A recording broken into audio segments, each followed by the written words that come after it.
Assalamualaikum warahmatullahi wabarakatuh.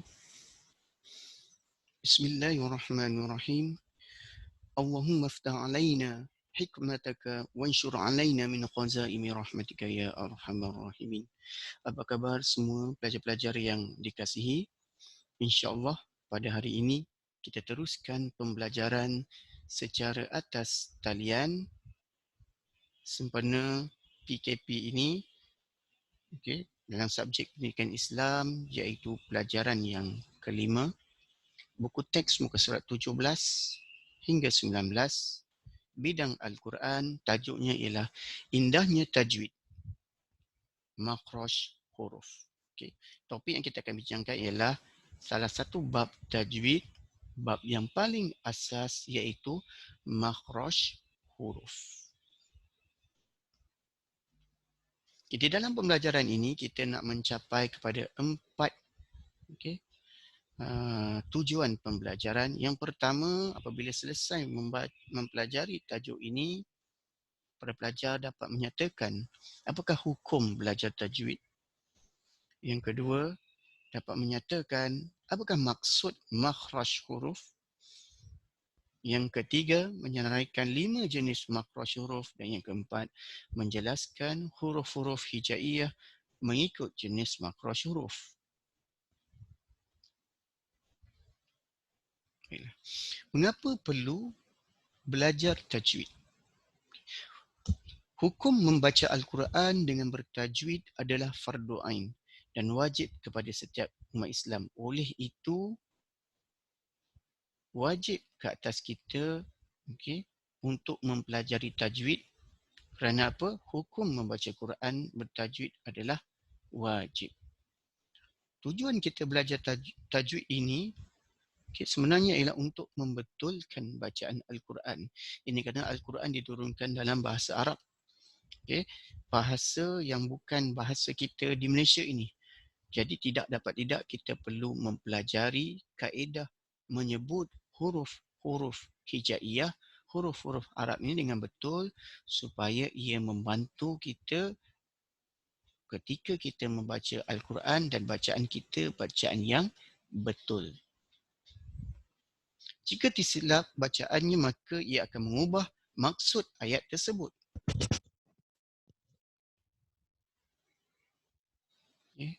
Jadi kepentingan kita membaca Quran bertajwid, kepentingan untuk kita betulkan bacaan Al-Quran kita, kepentingan untuk kita mengelakkan tersilap bacaan. Kerana apa? Untuk menjaga kemuliaan Al-Quran, supaya kemuliaan Al-Quran terpelihara. Seterusnya. Apakah maksud makhraj huruf? Apakah maksud makhraj huruf? Makhraj huruf merujuk kepada tempat keluar huruf hijaiyah. Makhraj maksudnya tempat keluar. Huruf bermaksud huruf hijaiyah yang membezakan antara satu huruf dengan huruf yang lain. Apakah huruf-huruf hijaiyah? Huruf hijaiyah seperti mana yang tertera di skrin ini. Inilah dia huruf-huruf hijaiyah atau huruf-huruf di dalam bahasa Arab.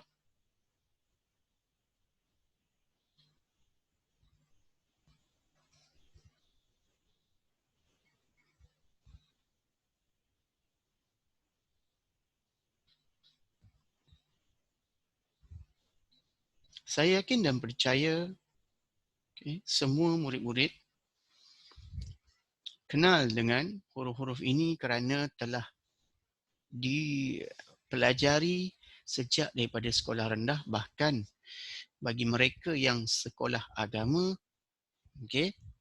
mereka belajar Al-Quran dan antara yang terawal belajar ialah mengenal huruf-huruf hijaiyah. Jadi bila masuk sekolah menengah, ia mengukuhkan lagi pengetahuan, kerana di sekolah rendah kamu tidak didedahkan tentang makhraj huruf itu, jenis-jenis makhraj huruf itu tidak didedahkan. Terus kamu belajar cara menyebut. Jadi pelajaran hari ini bila kamu tiba di peringkat menengah, kamu diajar dengan lebih mendalam lagi dan ia sebagai pengukuhan supaya sebutan kita lebih tepat berbanding sebelum ini. Okey, ini adalah huruf-huruf hijaiyah, huruf-huruf yang ada di dalam Al-Quran bermula daripada alif sehinggalah ya. Okey. Makhraj huruf atau tempat keluar huruf dia berasal daripada 5. Ada 5 tempat keluar makhraj huruf. Okay, yang keluar daripada mulut kita itu, sumber dia dalam mulut kita tu ada 5. 5 laluan. 5 lokasi keluarnya makhraj huruf. Okey. Ada yang huruf yang keluar daripada khayshum. Ada yang keluar daripada al-jawf. Ada yang keluar daripada al-halq. Ada yang keluar daripada al-lisan dan juga al-syafatain.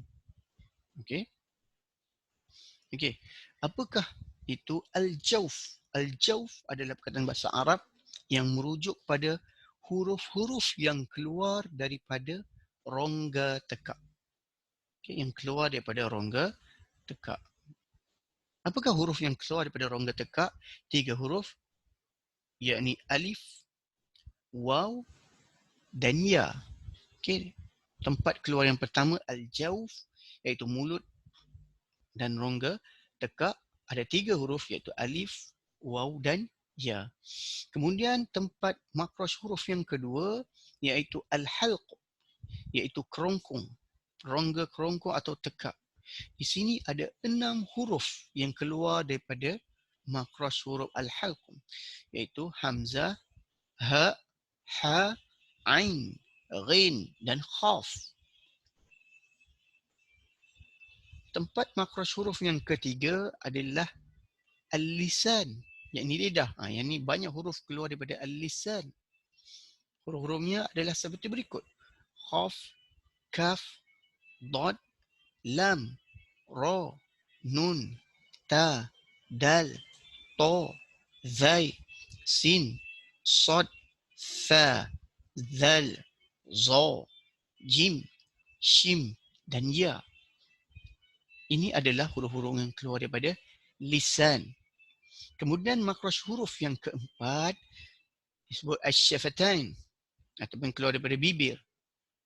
Okey, huruf-hurufnya fa, waw, ba dan mim. Dan tempat makhraj huruf yang kelima keluar daripada al-khayshum, yakni rongga hidung, iaitu nun dan mim. Okay, nun bersabdu dan mim.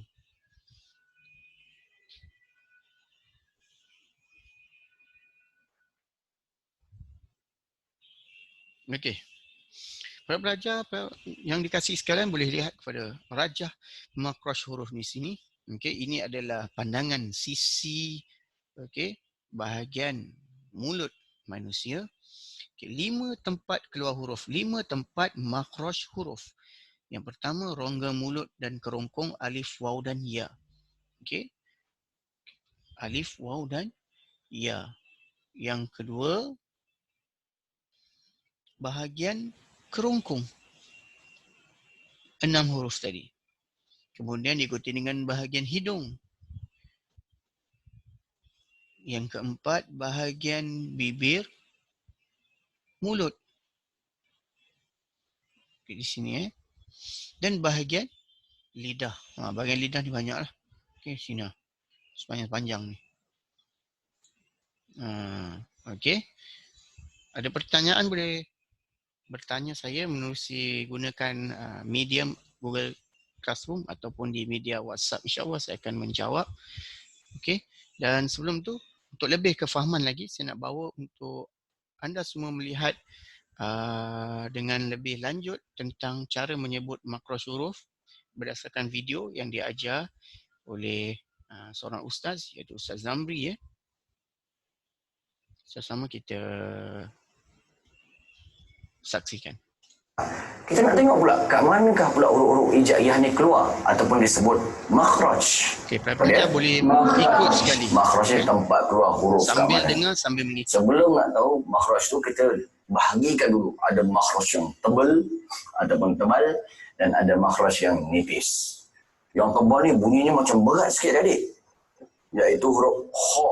Sebut kha kan, mana ada orang sebut kha, dia sebenarnya sebut kha. Kan macam berat tu. Tebal ya, tafkhim. Sad. Kan tebal tu. Bod. Siap mata ustaz bulat lagi. Bod. Nasib baik tak jolim begini. Okey. Po. Vo. Kan berat tu. Ghain. Qaf. Biasanya tafsir ni nampak mulut ustaz dia agak sedikit ada pengaruh ke hadapan. Menunjukkan huruf tu adalah tebal ataupun dalam bahasa Arabnya tafkhim. Apa dia? Tafkhim. Bagus. Selebih daripada ni bolehlah dikatakan nipis ataupun tarkik seperti ba. Sebut ba. Yang lain tu biasa sebut ta, sa, jim, ha, dal, zal. Kan ringan sikit tu. Ra, zai, sin, shin, ain, fa, kaf, lam, mim, nun, waw, ha dan ya. Nampak? Kan ringan je. Yang lain tu semua yang selain daripada yang banyak-banyak tadi semua adalah tebal. Barulah kita nak tengok di manakah keluarnya huruf-huruf ini. Pertama, huruf-huruf yang kat kerompong. Kat mana? Kerompong. Dia ada 3. Yang paling bawah sekali adalah hamzah dan ha. Apa dia? Hamzah dan ha. Cara petua yang lain kita nak keluarkan dia, kita tambahkan hamzah ni dengan huruf hamzah juga dan tandakan mati hamzah yang kedua tu. Contoh a. Sebut a. Kat mana rasa bunyi keluar ni? A. Kat bawah ni kan? Lepas tu satu lagi ha. Sebut dia kat mana? Bawah kan? Pangkal halqum, iaitu hamzah dan ha. Naik sikit kat tengah, ain dan ha. Cuba tambah hamzah kat mula-mula, lepas tu matikan huruf ain tu. Sebut kat mana tu keluarnya? Pegang kita punya halqum, akan terasa bergerak-gerak, nasib baik tak keluar. Begitu juga iaitu huruf ha. Macam kita pedas, kat mana tu dia keluar? Kat tengah-tengah halqum ni. Naik sikit lagi, ghain dan kha. Apa dia? Dekat hujung halqum. Cuba tambahkan hamzah. Sebut begitu juga dengan kha. Dia dah naik sikit. Kalau adik-adik tengok gambar rajah, tengok ini kawasan tengkuk. Ghain dan kha ni dah naik atas sikit. Kalau ain dengan ha dia kat tengah-tengah. Kalau hamzah dan ha dia paling bawah. Seperti mana yang ustaz terangkan tadi. Itu semua makhraj ataupun tempat keluar dia dekat mana tadi? Halqum ataupun kawasan kita orang Melayu sebut kat dekat tengkuk lah. Naik sikit lagi adalah di lidah. Apa dia? Lidah. Pangkal lidah sekali datangnya huruf qaf. Kita sebut aqa. Sebut aqa. Dia dekat lidah yang paling pangkal. Tengok gambar mula-mula ni. Tengok yang warna hitam ni.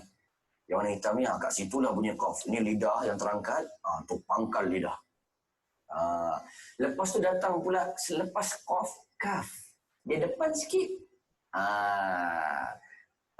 Sebut. Hampir di pangkal lidah. Di atas sikit daripada qaf. Barulah di tengah lidah kita sebut jashi. Sebut. Jashi. Iaitu jim, shin dan ya. Biar mudah ingat. Kita bunyikan aj. Kat mana tu rasa? Kat tengah lidah tu. Aj. Shin, ash. Kat tengah tu. Begitu juga dengan ya, ain. Terasa tak kat tengah lidah tu macam kuat kan? Sebab ataupun makhrajnya di tengah lidah. Seterusnya di hujung lidah ataupun dalam bahasa Arabnya disebut lisani. Apa dia? Lisani. Hujung atas dan kiri ataupun kanan rapat. Tengok gambar ni, iaitu makhraj huruf bod. Sebut.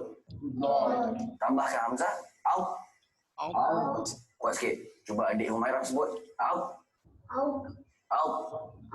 Bagus. Adik Nabil. Out. Dia boleh kiri ataupun kanan. Adik-adik di rumah tengok. Kalau sebelah kiri dia mahir kembung sebelah kiri, kembung sebelah kiri. Out. Kalau dia mahir sebelah kanan, sebelah kanan. Out. Sebab dia di kiri dan kanan. Cuba sama-sama sebut. Out. Tu bot, nampak? Kalau kita tengok grafik ataupun di skrin, dekat sepanjang lidah kiri ataupun kanan. Ini gigi kita yang kat tengah, yang warna biru ni. Tarik ke kiri ataupun ke kanan.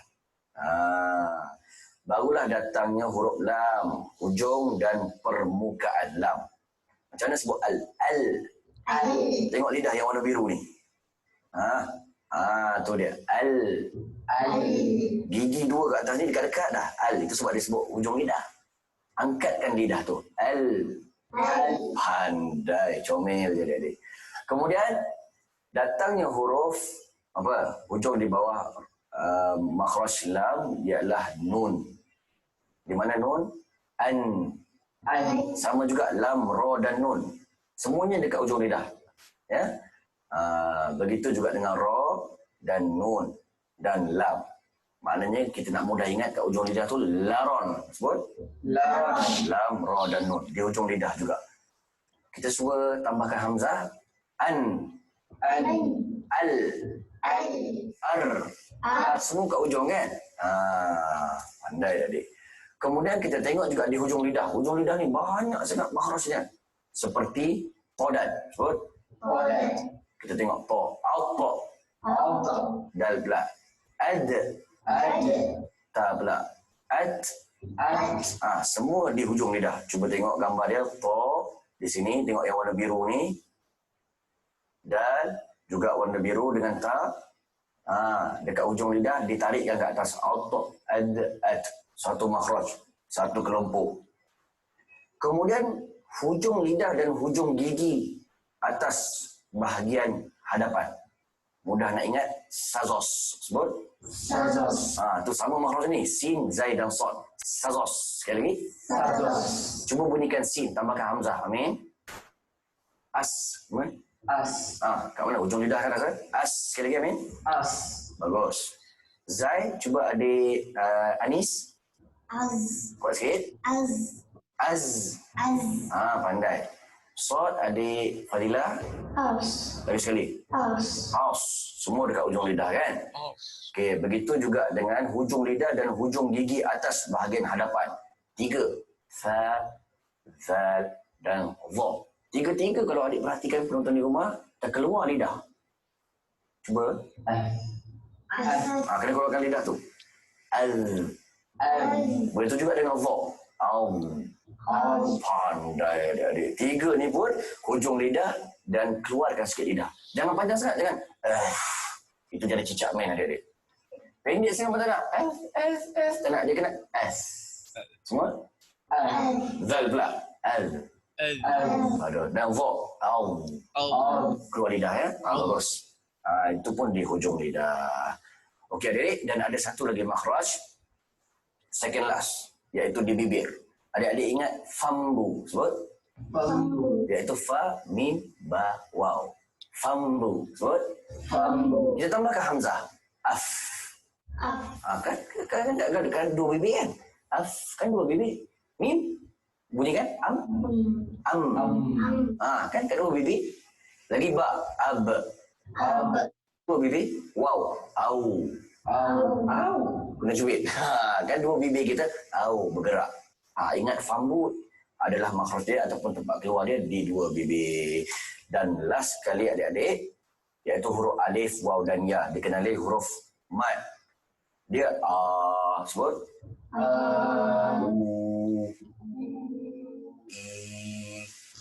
Dia di sepanjang rongga. Disebut dalam bahasa Arab al-jauf. Apa dia? Al-jauf. Bagus. Dan yang terakhir sekali, khayshumi. Sebut? Khayshumi. Iaitu di mana?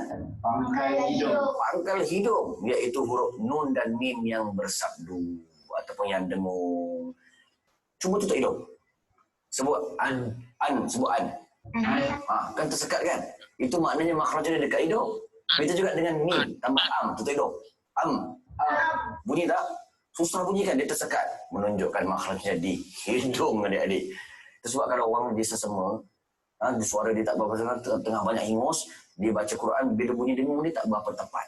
Sebab makhraj yang dengung, khususnya nun dan mim yang bersabdu memang di hidung. Kita akan sambung selepas ini. Okey, itu tadi sedutan tentang makraj huruf. Saya harap semua murid dapat faham dengan topik pelajaran hari ini. Video tersebut memudahkan lagi pemahaman kita. Boleh juga rujuk dalam buku teks. Okey, jadi sekadar itu sahaja pembelajaran kita pada hari ini. InsyaAllah kita akan berjumpa lagi di kelas atas talian akan datang. Saya sudahi dengan wabillahi taufiq wa hidayah. Wassalamualaikum warahmatullahi wabarakatuh.